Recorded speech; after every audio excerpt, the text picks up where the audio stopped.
മഴയ്ക്കൊപ്പം ആലപ്പുഴയിലേക്ക് African ഒച്ചുകളും എത്തിയതോടെ കുട്ടനാട്ടുകാർക്ക് തലവേദനയായി പുതിയ അതിഥി.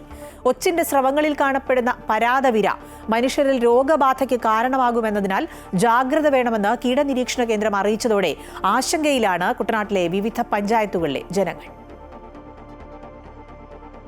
മഴ വിതച്ച ദുരിതത്തിന് പിന്നാലെയാണ് കുട്ടനാട്ടുകാർക്ക് തലവേദനയായി ആഫ്രിക്കൻ ഒച്ചിന്റെ വരവ്. ഇവയുടെ സ്രവങ്ങളിൽ കാണുന്ന നാടവിരകൾ മനുഷ്യരിൽ മസ്തിഷ്കജ്വരം ഉണ്ടാക്കാൻ സാധ്യതയുള്ളതിനാൽ ജാഗ്രത വേണം എന്ന കീടനിരീക്ഷണ കേന്ദ്രത്തിന്റെ മുന്നറിയിപ്പാണ് പുതിയ ആശങ്ക. ജില്ലയുടെ വിവിധ പ്രദേശങ്ങളിൽ ഒച്ചുകളുടെ സാന്നിധ്യം കണ്ടെത്തിയതോടെ പ്രതിരോധ പ്രവർത്തനങ്ങളും ആരംഭിച്ചിട്ടുണ്ട്. കൂട്ടായ സാമൂഹ്യാടിസ്ഥാനത്തിലുള്ള നിയന്ത്രണ മാർഗങ്ങൾ അവലംബിച്ചാൽ മാത്രമേ ആഫ്രിക്കൻ ഒച്ചുകളെ ഫലപ്രദമായി ഇല്ലാതാക്കാൻ കഴിയൂ. അതിനാൽ തന്നെ ഇതൊരു സാമൂഹ്യാരോഗ്യ പ്രശ്നമായി പരിഗണിച്ച് തദ്ദേശ ഭരണ സ്ഥാപനങ്ങൾ, കൃഷി ആരോഗ്യ വകുപ്പുകൾ, സന്നദ്ധ സംഘടനകൾ, കാർഷിക കൂട്ടായ്മകൾ എന്നിവയുടെ എല്ലാം നേതൃത്വത്തിൽ വിപുലമായ ബോധവൽക്കരണവും നിയന്ത്രണ പ്രവർത്തനങ്ങളും ഏറ്റെടുത്ത് നടത്തണമെന്ന കീടനിരീക്ഷണ കേന്ദ്രം പ്രോജക്ട് ഡയറക്ടർ സ്മിത ബാലൻ അമൃത വാർത്തകളോട് പറഞ്ഞു.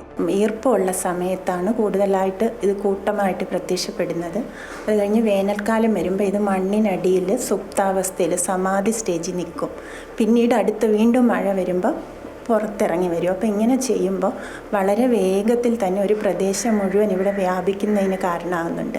2018 പ്രളയത്തിന് ശേഷമാണ് നമ്മളുടെ ഭാഗങ്ങളിൽ കൂടുതലായിട്ട് ഇതിൻ്റെ സാന്നിധ്യം കാണുന്നത്. ഇത് ഏകദേശം 300ഓളം കാർഷിക വിളകളെ ആക്രമിക്കുന്ന ഒരു കീടം കൂടിയാണ്. അതിനോടൊപ്പം തന്നെ ഇതിൻ്റെ സ്രവങ്ങളിൽ, ശരീരസ്രവങ്ങളിൽ ഒരു പരാത വിരയുണ്ട്. ഈ വിര നമ്മളിൽ മെനിഞ്ചൈറ്റിസ് പോലെയുള്ള രോഗബാധ ഉണ്ടാക്കാൻ പര്യാപ്തമാണ്. വിശേഷിച്ച് ഇതിൻ്റെ വെള്ളത്തിലൊന്നും കലർന്ന്, എലിപ്പനി പോലെ വെള്ളത്തിൽ കലർന്ന് നമ്മളുടെ ദേഹത്തിലെത്തില്ല. ഇത് നേരിട്ട് ഇതിൻ്റെ സ്രവം നമ്മളുടെ ശരീരത്തിലെത്തിയാൽ മാത്രമേ ഈ വിര അകത്ത് കടക്കാൻ സാധ്യതയുള്ളൂ. അതുകൊണ്ട് തന്നെ കൂടുതലായിട്ടും കുട്ടികൾ, അതായത് ഇത് എഴിഞ്ഞു നടക്കുന്ന സ്ഥലങ്ങളിലൊക്കെ തൊട്ടിട്ട്, അതല്ലെങ്കിൽ ഇതിരിക്കുന്ന വിളകളുടെ ഭാഗങ്ങളൊക്കെ നമ്മളെടുത്ത് കഴുകാതെ കഴിക്കുകയോ അങ്ങനെയൊക്കെ ചെയ്യുക. അതുപോലെ തന്നെ ഈ ബ്രഷൊക്കെ പുറത്ത് വെച്ചിരിക്കുകയാണെങ്കിൽ അതിലൊക്കെ ഇത് രാത്രി കയറി വന്നിട്ട് നമ്മളത് കഴുകാതെ എടുത്ത് ബ്രഷ് ചെയ്യുക. അങ്ങനെയൊക്കെ ചെയ്താൽ ഈ പരാതവിര ശരീരത്തിൽ കയറുകയും പിന്നെ പ്രതിരോധശേഷി കുറഞ്ഞ ആൾക്കാരിൽ, അതുപോലെ കുട്ടികളിലൊക്കെ ഇത് രോഗബാധയ്ക്ക് കാരണമാവുകയും ചെയ്യും. സാമൂഹിക അടിസ്ഥാനത്തിലുള്ള നിയന്ത്രണങ്ങളാണ് ഏറ്റവും അനിവാര്യം. അതിൽ ഏറ്റവും പ്രധാനം പരിസര ശുചിത്വം തന്നെയാണ്. മഴക്കാലം തുടങ്ങുന്നതിന് മുമ്പുള്ള മഴക്കാലപൂർവ്വ ശുചീകരണങ്ങളിൽ ഈ ജീവിയുടെ നിയന്ത്രണം കൂടി ലക്ഷ്യപ്പെടുത്തിയുള്ള മഴക്കാലപൂർവ്വ ശുചീകരണ പ്രവർത്തനങ്ങൾ നടത്തുക. അതുപോലെയുള്ള രാസവസ്തുക്കൾ ഉപയോഗിക്കാതെ തന്നെ ജൈവികമായിട്ടുള്ള, അതായത് ഇതിന് അഴുകിയ ക്യാബേജ്, പപ്പായ അങ്ങനെയുള്ള ഇലകളിലേക്ക് ഇത് കൂടുതലായിട്ട് ആകർഷിക്കപ്പെടും. അങ്ങനെ ആകർഷിക്കപ്പെട്ട് കൂടുതലായി രാത്രി സൂര്യാസ്തമനം കഴിഞ്ഞൊരു 2 മണിക്കൂറൊക്കെ കഴിയുമ്പോഴാണ് ഇത് പുറത്ത് കൂട്ടമായിട്ട് ഇറങ്ങുന്നത്.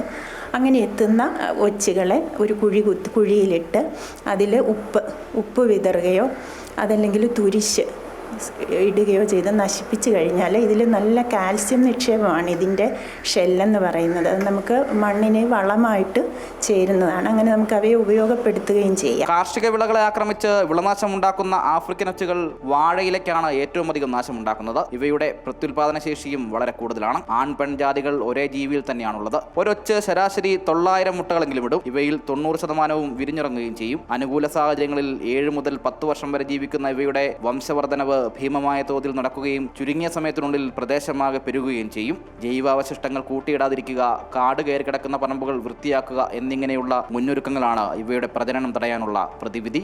അമൃത ന്യൂസ്, ആലപ്പുഴ.